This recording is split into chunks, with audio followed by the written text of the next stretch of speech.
تو شاہ عالم سرکار کے لڈو کی کرامت تو سبھی کے ساتھ ہے تقریباً، ہر ایک کی مرادیں پوری ہوئی.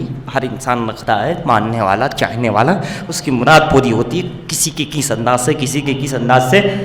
ایک شخص آئے 4 روز پہلے مغرب کے بعد فاتحہ دلانے آتے، کھوکا لے کر آئے اور آنے کے بعد فاتحہ دلائی. چھوٹا کھوکا بھی تھا اور 1 2 4 بڑے تھے. فاتحہ دی. فاتحہ دینے کے بعد صاحب نے مجھے کہا کہ حضرت یہ بتانی ایک بات کرنی ہے. ٹھیک ہے بھائی، کیا ہے؟ کیا بات ہے؟ اس نے کھوکا کھولا، اس میں اور اس میں 2 لڈو تھے. کہا میں یہ ہر سال شاہ عالم سرکار کا لڈو رکھتا ہوں، ہر سال میں اور میرے گھر سے جو ہے اس کو رکھتے ہیں اور مراد پوری ہوتی ہے، ہم بانٹتے ہیں ہمارا جو طریقہ. لیکن یہ سال عجیب ہوا. کیا ہوا؟ کہا 1 لڈو رکھتے ہیں، آپ دیکھیے 2 ہو گئے. بالکل اس کے جیسا ہی دوسرا. میں نے کو دکھایا، دیکھا، میں نے کہا کیا بات ہے، 1 لڈو 2 ہو گئے. کتنی کرامتیں ہیں ہزاروں انسانوں کے ساتھ. شاہ عالم کے لڈو گھر پہ ہو تو وہاں کرامت کا ظہور ہوتا ہوا نظر آئے. انہیں کرامت دکھانے کے لیے خانقاہوں کی ضرورت نہیں، انہیں کرامت دکھانے کے لیے کسی ٹھیلے پہ چلنے کی ضرورت نہیں. جہاں ان کے لنگر کا لڈو پہنچ جائے وہاں بھی کرامت کا ظہور ہو جاتا. اور کیسا ظہور! مراد تو پوری ہوئی، 1 کا 2 بھی کر دیا.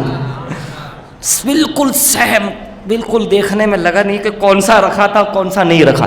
جیسے تخت بھی سیم ہے. لوگ پوچھتے بھائی تخت کون سا رسول پاک ہے کا ہے کون؟ کچھ نہیں، سرکار رسول پاک جیسے تھے، تخت بھی سیم ہے، لڈو بھی سیم ہے، ایک جیسے ہے، شباہت بالکل مل رہی، ایک جیسے. تو پتا چلا جو ان کا غلام ہے وہ رسول اللہ کا غلام ہے. جب تخت ایک جیسے، شباہت ایک جیسی، شبیہ ہونا ہر چیز میں ایک جیسے برابر ہے، یعنی کہ دکھنے میں ہر چیز نعمتوں میں، تو پھر ان کی عطا رسول کی عطا ہے، ان کا فیضان رسول پاک کا فیضان ہے. تو بات میں نے گزشتہ جمعہ ادب کی گئی تھی، اسی پر ایک واقعہ عرض کر کے بات پوری کروں. دیکھیے ان کی بارگاہوں میں اولیاء کرام بھی ادب کرتے ہیں. ابدال، قلندر، ولی، صوفی، محبوب، مقبول، یعنی سارے لوگ ادب کرتے ہیں کہ وہ دربار وقار ہے. سمجھنے والا سمجھے کہ کیا مقام ہے. ادب کا حسن زیر آسماں زر سے نازک تر. حضرات آپ کے خلیفہ ہے، بہت قریب، بہت محبوب، بہت عزیز، میاں احمد مخدوم صاحب جمال پور رحمۃ اللہ تعالی علیہ، بڑے قریبی تھے. محبوب نے انہیں مخدوم بنا دیا، محبوب نے مخدوم بنا دیا، خادم کو مخدوم بنا دیا.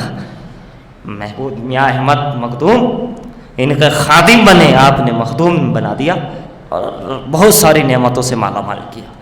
حضرات وہ اتنا ادب کرتے تھے سرکار کا کہ اس خطے میں، رسول آباد کے اس خانقاہ کے علاقے میں آپ نے کبھی استنجا نہیں کیا، حاجت نہیں، دور باہر جا کر اس علاقے میں نہیں، جتنے سال رہے خدمت کا.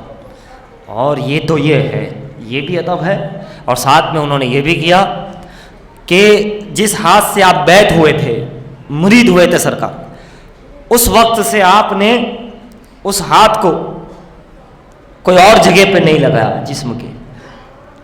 چلو ٹھیک ہے جاگتے وقت نہیں لگایا، مگر جب سوتے تھے تب تو کہاں کتاب میں لکھا ہے کہ آپ اپنے اس ہاتھ کو گردن سے باندھ دیتے تھے تاکہ کہیں نیند میں بے خیالی میں ہاتھ شرمگا گیا کوئی اور جگہ نہ چلا جائے.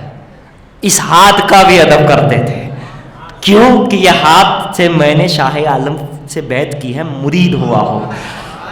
سبحان اللہ. شاہ عالم کا تو ادب کرتے ہی تھے، خانقاہ کا ادب تو کرتے ہی تھے، دور جا کے کرتے تھے استنجا ہر چیز. یہاں کچھ بھی نہیں، بالکل خاموش ادب سے، کچھ بولتے نہیں تھے. سرکار کو کہتے تو جی ہاں، کچھ نہیں کا بولنا بھی بے ادبی ہے. کیونکہ یہ بارگاہ بس ہر چیز میں سیم ہے. تو جیسے مدینے کا ادب ہے ویسے یہاں کا ادب ہے. وہاں آواز اٹھانا منع ہے، ادب، خاموش رہو. تو بس یہاں بھی ولی کی بارگاہ میں بھی وہی معاملہ، کیونکہ وہ بھی تو غلام رسول، ہم سبھی رسول، اولاد رسول ہے. تو بس خاموش. تو یہ تو ہے، مگر اس ہاتھ کا بھی ادب جس ہاتھ سے آپ نے بیعت کی تھی. تو رات کو سوتے وقت گردن سے باندھ دیتے تھے تاکہ کہیں ایسا نہ ہو کہ کہیں اور جگہ ہاتھ جائے، اپنا داہنا ہاتھ. اب ذرا سا اس پر غور کرو کہ وہ بھی اللہ کے ولی تھے، میاں احمد مخدوم بڑے ولی رہے سرکار کے فیضان سے اور بہت اونچے درجے پر رہے. تو کیا ولی کبھی غفلت کی نیند سو سکتا ہے؟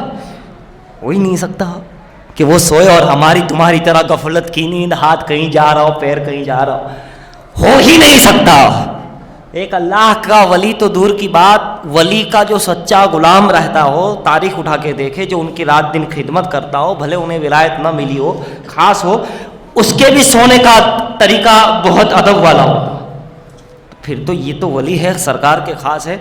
ہم مان نہیں سکتے کہ یہ غفلت کی نیند سو رہے ہو ہی نہیں سکتا. ہماری آپ کی طرح یا اوروں کی طرح نہیں، ان کا سونا بھی تو کیسا دل بیدار ہو. ٹھیک ہے، بالکل سونا یعنی جاگنے کی طرح سونا، ایک تھوڑی دیر کے لیے سونا، باقی تو رات کو عبادت تہجد وغیرہ، ایک یعنی ہم سوچ سکتے ایک تھوڑی دیر کے لیے آپ نے آرام کیا، سوئے نہیں، آرام کیا. وہ بھی کیسے؟ غفلت والی نیند نہیں، بیداری والی نیند نہیں. اس میں بھی آپ نے ادب کا لحاظ رکھا. سوچنے کی بات یہ ہے، آپ ہماری طرح 8 گھنٹے 6 گھنٹے 5 گھنٹے نہیں سوتے تھے. پھر رات کو 2 بجے 1 بجے گئے، تھوڑی دیر سو گئے، وہ بھی جاگتے ہوئے، ایک نیند لے لی تاکہ تہجد ہو، پھر اٹھ کے پھر اللہ اللہ. اس میں بھی انہوں نے یہ خیال کیا کہ کہیں ایک لمحہ بھی، ایک ذرا سی دیر میں بھی کہیں بے ادبی کی گنجائش نہ آ جائے. کتنا ادب ہے، ادب کا مقام سمجھیے کتنا ادب ہے. میاں احمد مخدوم سے پوچھو کہ سرکار آپ تو سوتے نہیں تھے، آپ کی نیند تو بیداری والی نیند تھی، غافل نہیں تھے، پھر کیا تھا؟ تو جواب آئے گا، پیارے بارگاہ کس کی ہے، کون ہستی ہے وہ تو دیکھو. میں ولی اپنی جگہ، میں عالم اپنی جگہ، میں مقام مرتبہ اپنی جگہ، مگر میں جس بارگاہ کا غلام ہوں وہ بارگاہ صرف بارگاہ شاہ عالم نہیں، بارگاہ شاہ دو عالم نظر آتی ہے، بارگاہ شاہ دو عالم کا عکس نظر آتا ہے. تو مجھے تو وہی ادب کرنا ہے. یہاں سے ہمیں ادب سیکھنا چاہیے، جو ایک لمحہ کہیں ایسا نہ ہو، اس فکر اور اس غور کی وجہ سے اتنا ادب کرے کہ تھوڑی دیر کے لیے بھی ہاتھ باندھے پھر بیدار ہو جائے ہاتھ کھول کے اللہ اللہ.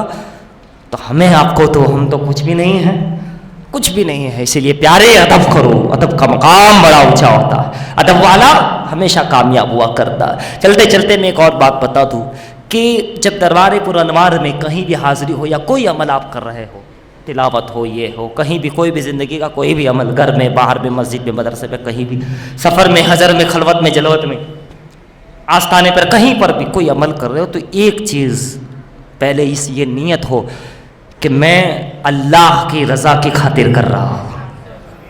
جب دربار میں جاؤ تو یہ آنے سے پہلے، گیٹ سے باہر سے داخل ہونے سے پہلے یہ سوچ لو کہ میں اللہ کی رضا کے لیے حاضری دینے جا رہا ہوں.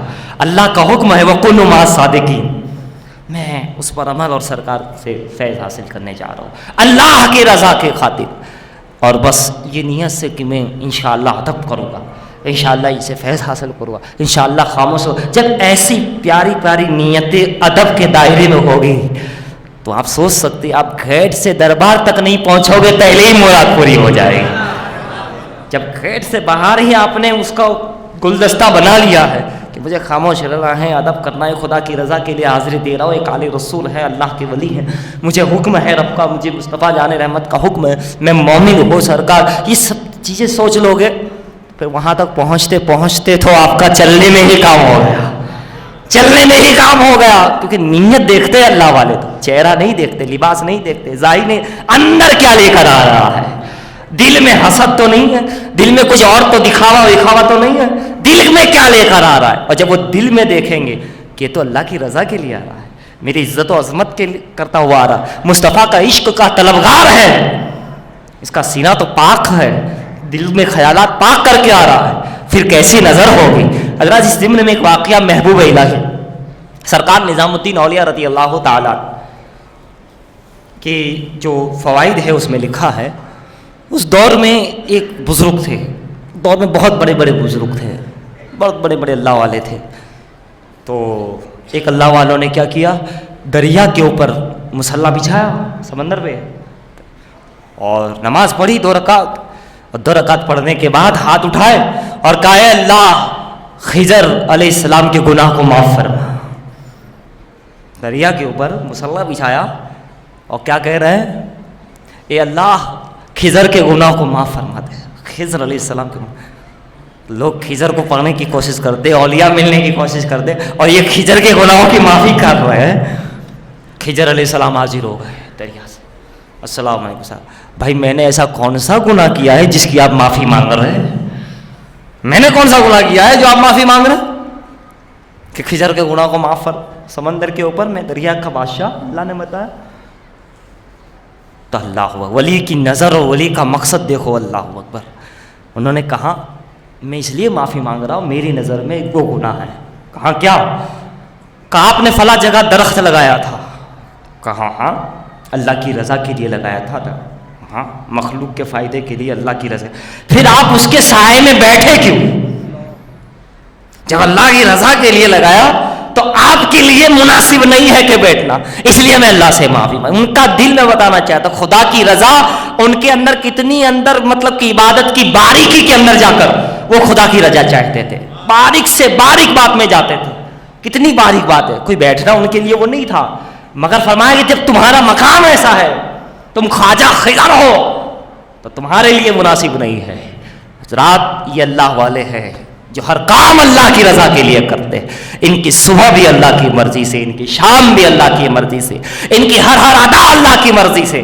اور یہی مقصد ایک مومن کا ہونا چاہیے کہ میں عبادت کروں تو خدا کی مرضی, خدا کی رضا کے لیے, سجدہ کروں تو خدا کی رضا کے لیے, کوئی چیز کروں تو خدا کی رضا کے لیے. درود شریف پڑھیے. اللہم صلی علی سیدنا و مولانا محمد وعلی آل سیدنا مولانا محمد وبارک وسلم. صلاۃ و سلام علیک یا رسول اللہ صلی اللہ تعالی علیہ وآلہ وسلم. تو حضرات ہمیں آپ کو چاہیے کہ ہم ہر کام خدا کی رضا کے لیے کریں, اور جو خدا کی رضا کے لیے کرتا ہے اس کے اندر ادب ہوتا ہے, خاموشی ہوتی ہے, اس کی فکر ہوتی ہے, سوچ ہوتی ہے کہ میں کر رہا ہوں تو خدا. اس میں دکھاوا نہیں ہوتا, اس میں اور کوئی چیز نہیں ہوتی. وہ میں بن کے نہیں, میں کو فنا کر کے آتا ہے کہ میں یہاں کچھ نہیں ہوں, جو کچھ ہے آپ ہے, جو کچھ ہے وہ رب ہے, جو کچھ ہے وہ میری کیا اوقات, میری کیا وسعت, میری کیا بساط, میں کیا ہو, کچھ نہیں ہوں. حضرت بایزید بستامی سے پوچھا لکھ کر کہ آپ کون ہیں؟ آپ نے لکھا بسم اللہ الرحمن الرحیم. بایزید کچھ بھی نہیں. وہ بایزید بستامی جن کے صدقے ہزاروں کی بخشش ہوگی, وہ بایزید بستامی جس کو ان کا نام یاد ہوگا وہ جنت میں جائے گا. ان کے نام کی یہ برکت ہے. کیا نام ہے ان کا؟ حضرت تیفور بن عیسیٰ. حضرت تیفور بن عیسیٰ, جو ان کا نام یاد ہوگا وہ جنت. اور خواجہ خضر کا لقب بھی جسے یاد ہوگا اسے ایمان پر موت آئے گی. ان کا لقب ہے بل یا ابو العباس ملکان. سمجھ گئے؟ تو جس کو یہ دو یاد ہو اس کا ایمان پر خاتمہ ہوگا. نہیں یاد رہے, غوث اعظم کا نام یاد رکھو, پنجتن کا نام یاد رکھو, قطب عالم شاہ عالم کا نام یاد ہو. ان کی بھی برکتیں وہی. بایزید سب کچھ ہے, سید تو نہیں. خضر سب کچھ ہے, سید تو نہیں. ابے جب غیر سید کے نام کی یہ فضیلت ہے تو پنجتن کے نام کی برکت کیا ہوگی؟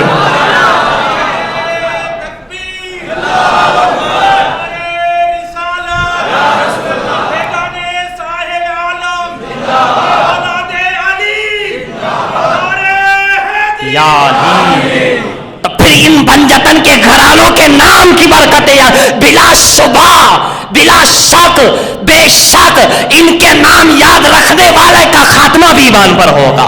ان کا نام یاد رکھنے اور ان سے محبت کرنے والا بھی جنت میں جائے گا. اللہ تعالیٰ انہی کی نسبت میں جلائے, انہی کی نسبت میں محبت میں سلائے, اور انہی کی نسبت اور محبت میں محشر میں اٹھائے. آمین. وما علینا الا البلاغ.